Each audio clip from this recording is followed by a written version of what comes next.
Hi, welcome back to the Bubble.io learning series by No Code UCLA. We'll be teaching you the basics of how to build a tech product without having to write a single line of code. These next few videos will show you how to use workflows to let your users create pieces of data, display data, and edit data. The way that you make things happen on Bubble is by using workflows. You can think of workflows as a combination of a cause and multiple effects. For example, by pressing a button, a user can sign up and then navigate to the home page. Or when a user is logged in, you can show their name and profile picture on the navigation bar. When you're more comfortable with workflows, you can do even more advanced executions with data, such as updating a movie's rating every time a user leaves a review.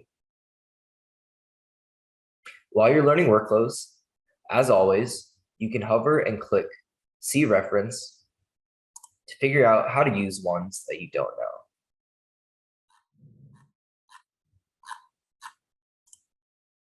The first workflow we're going to learn is create a new thing. Thing just means a specific piece of data. If you've been completing the previous videos, then the easiest thing to start with is just a movie. I'm going to create a new page that will let users add movies to your app.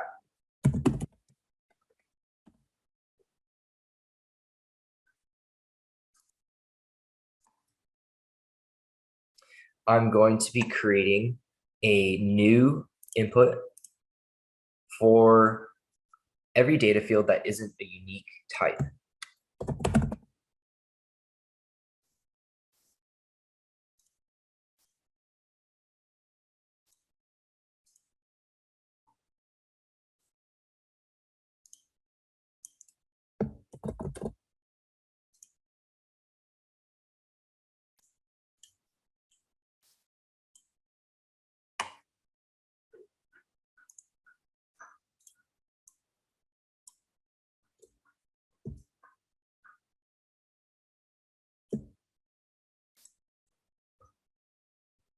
And now I'm going to add a submit button.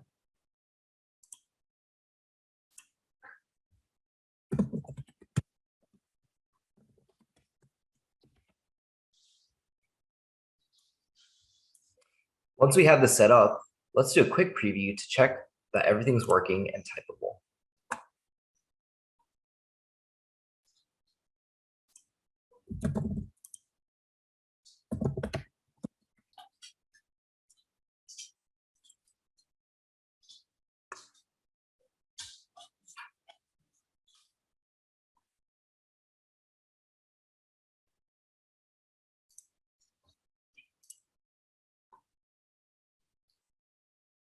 Now, we're going to attach a workflow to the submit button.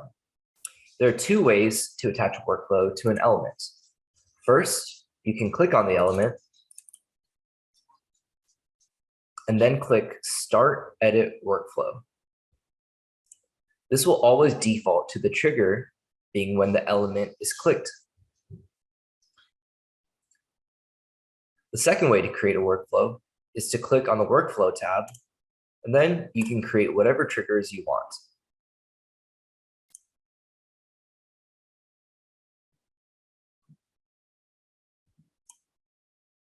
For this, the trigger will be when the button is clicked. Now, let's add the workflow action. What we want to do is create a new piece of data, or a thing, as Bubble calls it. So we're going to go to this data category and then select create a new thing. Then we have to choose the type so that Bubble knows exactly what we're creating. Now we have to set the data fields so that our new thing actually has information attached to it. When you click, you'll see options for the data fields you set up earlier. choose an option and set it equal to an input's value. The difference between the input and the input's value is that the input just refers to the actual element itself, whereas value is whatever information your user typed into the input element. Once we connect all the input fields with input values,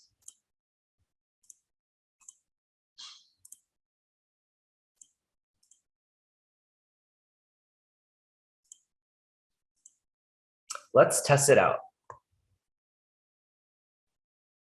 When the button is clicked, a new thing should be created, and that new thing or movie should have the values typed into the input by our user. Let's go to preview. I'm going to create a new movie.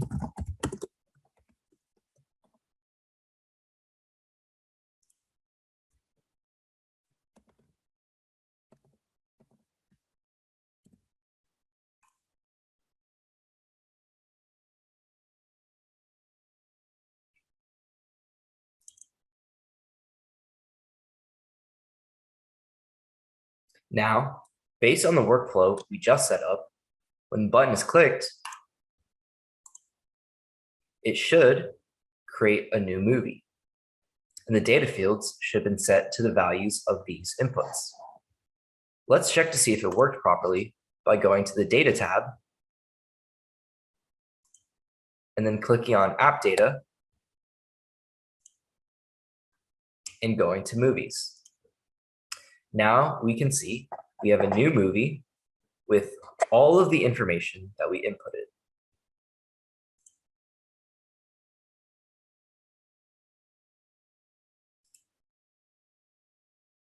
Really quickly, one workflow I like to add in for inputs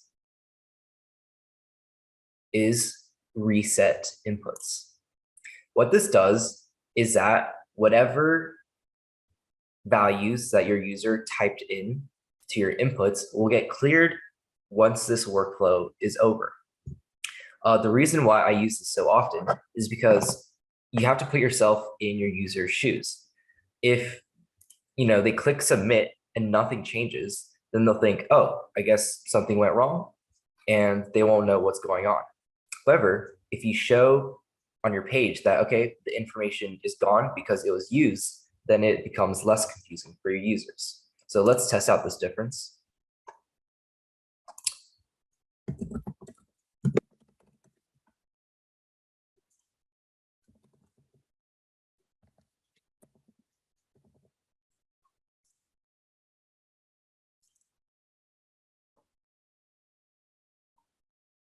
Now, when I click create movie,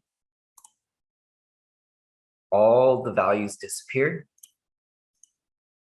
And now we can see we have a second copy of the same information I put in, but it's just now as a user, I know that, okay, something did happen, my data is gone, and so that means that it's been created. And I'm just going to delete this real quick.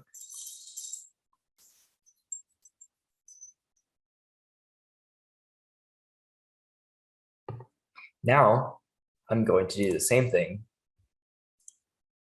but for directors.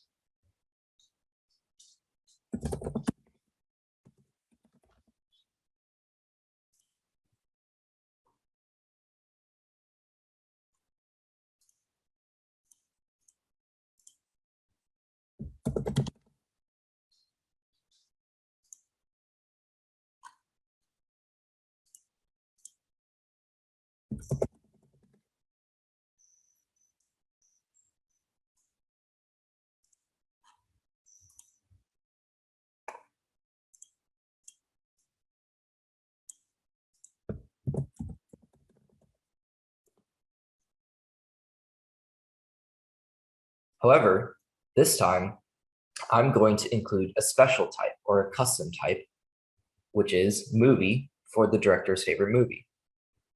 So now what I could do is I could use a simple text input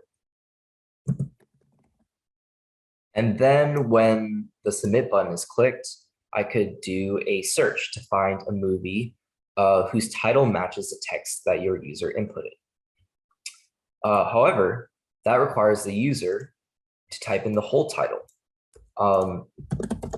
and also doesn't account for any typos. So instead,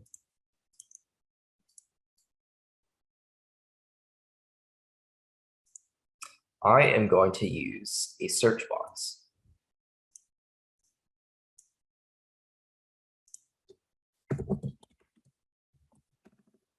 Now, the advantage of a search box is that it searches through a list of data you define and shows your users autocomplete options based off of that list.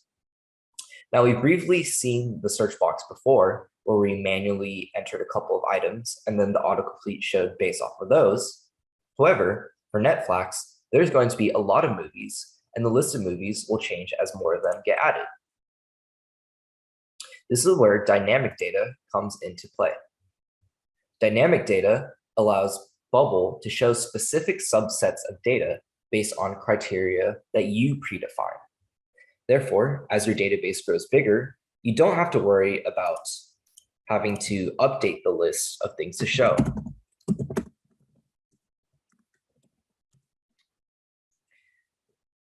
For example, I'm going to be setting the list of autocomplete suggestions to all movies so that when new movies are added, they'll start showing up in the autocomplete suggestions as well.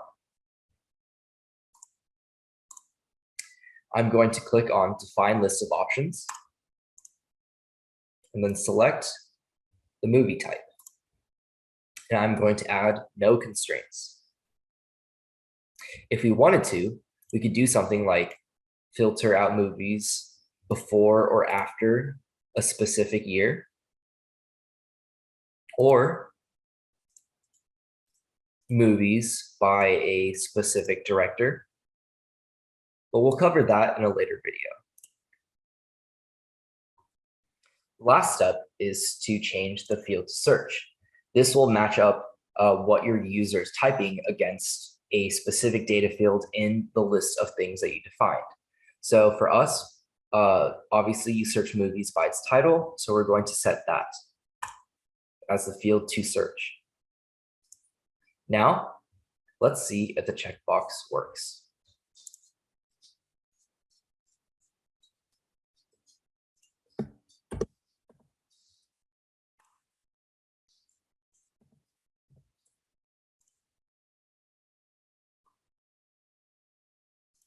Now that we have a search box to find specific movies, let's attach it to favorite movie.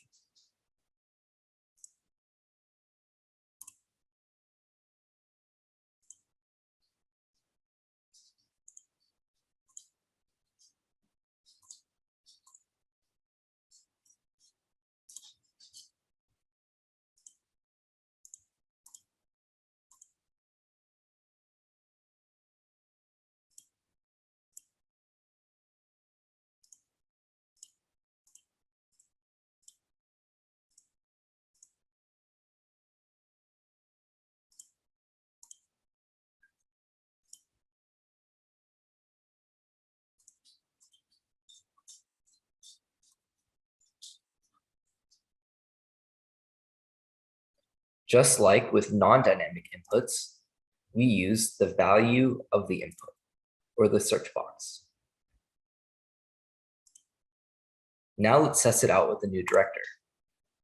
I'm going to add the reset inputs workflow real quick.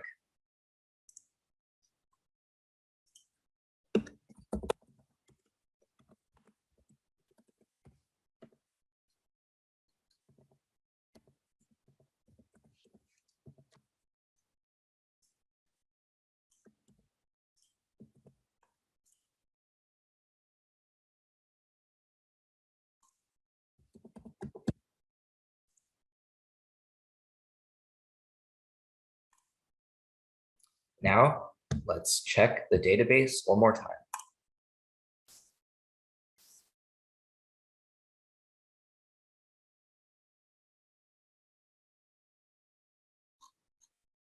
Now, You know how to let your users create new pieces of data with workflows.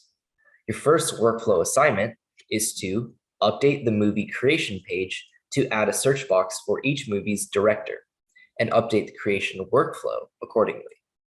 Second, create a bunch of movies and directors so that we have data to work with for the rest of the videos. Don't worry about if your movies don't have a director yet or if a director's favorite movie is empty, because we'll be covering editing data very soon. Once you've finished, come into a work session and get cleared by instructor to move on to the next lesson. That'll be Workflows Part 1.